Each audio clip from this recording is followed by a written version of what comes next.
नमस्कार दोस्तों, मेरा नाम है करण और आप मेरे साथ देख रहे हो प्लास्टोटेक द वर्ल्ड ऑफ प्लास्टिक्स। तो सेफ्टी से रिलेटेड एक बहुत इंपॉर्टेंट चीज़ है आपका नोजल और स्क्रू पे जो सेफ्टी होता है उसके बारे में हम डिस्कशन करेंगे। क्या होता है, कई बार आपके नोजल पॉइंट पे जो है मटेरियल फंस जाता है या आपके स्क्रू को आपको रिप्लेस करना है, तो किस प्रकार जो है आप कर सकते हो, ये चीज़ों को जानिए। आप इस पर्टिकुलर सेफ्टी के टॉपिक पे हम इस पे बात करने वाले हैं। तो दोस्तों, आप नए हो, पुराने हो, चैनल से नहीं जुड़े हो तो लाल वाला सब्सक्राइब बटन दबा के बेल की घंटी दबा के जुड़ जाइए ताकि आप नोटिफाई रहें और आप तक हर वीडियो पहुंच जाए हमारी।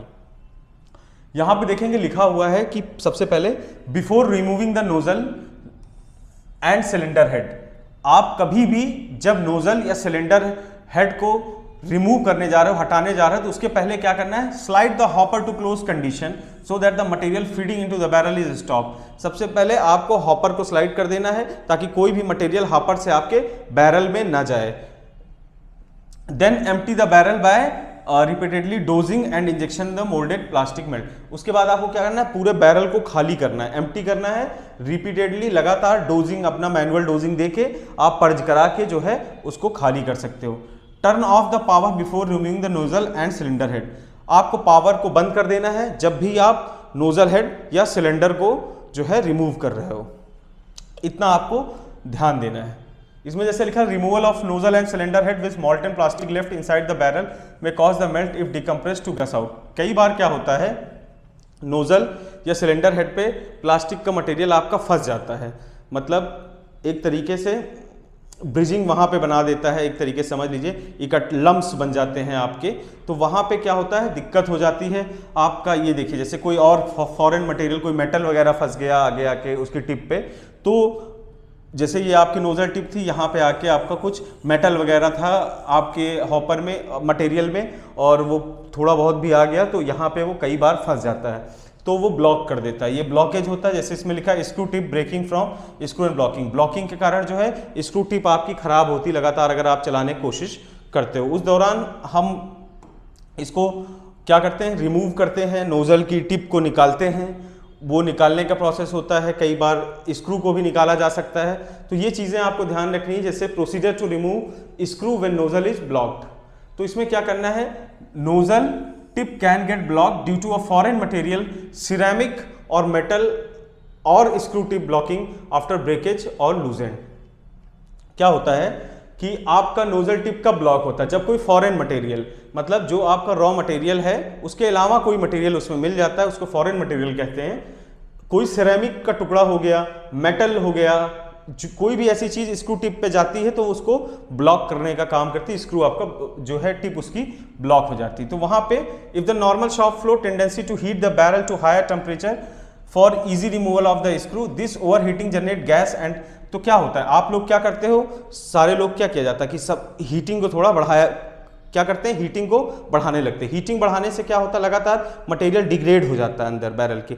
डिग्रेड होने के बाद वोलाटाइल गैसेस जो हैं वो आपके बैरल में भरने लगती हैं। और खतरा क्या है यहाँ पे, in this situation it is difficult to remove the screw from the barrel.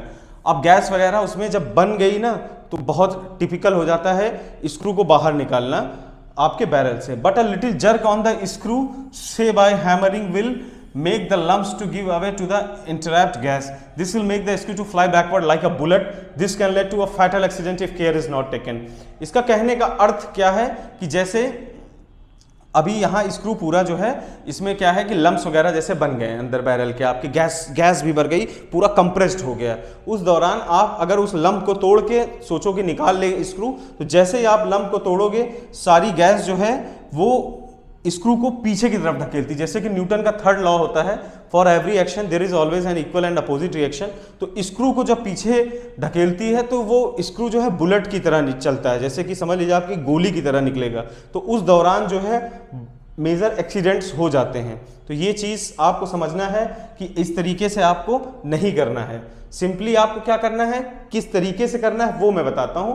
आप ऐसे ही जब गैस वगैरह बन जाए तो ऐसे लम्स तोड़ के सोचो कि ऐसे निकालेंगे तो वहां पे दिक्कत आपको फेस करनी। क्या करना है, do not unload the screw barrel assembly.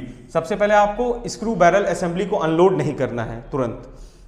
Next है do not heat the barrel without thermocouple. और आपको एक चीज ध्यान रखना है, बैरल को जो है बिना थर्मोकपल के हीट मत करिए ताकि आपको टेम्परेचर पता रहे। इसमें लिखा है do not heat the barrel beyond the process, आपके मटेरियल का जो प्रोसेसिंग टेम्परेचर है उससे ज़्यादा आप उसको हीट ना दीजिए, क्योंकि वो फिर डिग्रेड, अगर थोड़ा भी डिग्रेड होता है तो वोलेटाइल गैसेस बना देगा बैरल में।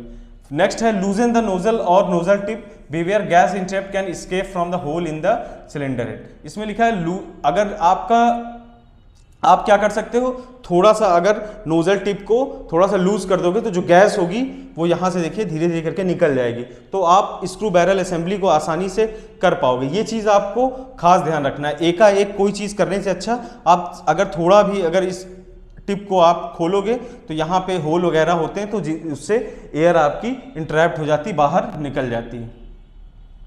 नेक्स्ट है if the broken screw tip is blocking the cylinder head mouth लूजन the cylinder head. अगर मान लीजिए कि स्क्रू टिप आपका ब्रोक हो चुका है और ब्लॉकिंग द सिलेंडर हेड, और सिलेंडर हेड के माउथ को ब्लॉक कर रहा है, उस दौरान आप क्या करते हैं, सिलेंडर हेड बोल्ट को जेंटली, जो ये सिलेंडर हेड के यहाँ पे बोल्ट्स हैं, इनको जो है आप थोड़ा थोड़ा ढीले कर सकते हैं। जब ये जो बोल्ट्स को आप ढीला करेंगे तो यहाँ पे क्या होगा, थोड़ा सा स्पेस मिल जाएगा, तो गैसेस सारी अपने आप निकल जाएंगी। तो उसके बाद आपको क्या करना है, आपको चेक करना है कि आप जब इसको आप खोल लेंगे, बाहर निकाल लेंगे, तो आपको ये भी चेक करना है कि स्क्रू प्रॉपर अब मूव कर रहा है कि नहीं। अगर आपका स्क्रू प्रॉपर मूवमेंट में है तो आप वापस उसको कनेक्ट करके ऑपरेशन के लिए, नेक्स्ट साइकिल के लिए तैयार कर सकते हैं। तो ये कुछ चीज़ें थी जिनको आपको जानना है, और कई और मेथड होते हैं जिससे जैसे ब्लॉकेज वगैरह हो जाता है तो आप कर सकते हो, जैसे कि एक्सटर्नल हीटिंग दे देते हैं हम, फायर वगैरह बाहर से नोजल को गर्म करके जो है निकाल दिया जाता है। तो वो अपने अपने तरीके हैं, प्रोसेस हैं।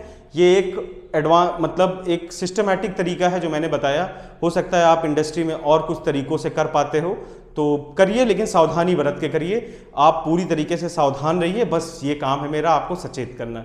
मिलते हैं दोस्तों अगली वीडियो में कोई और अच्छा टॉपिक लेके आपके लिए। तब तक के लिए दोस्तों नमस्कार, धन्यवाद, जय हिंद, जय भारत।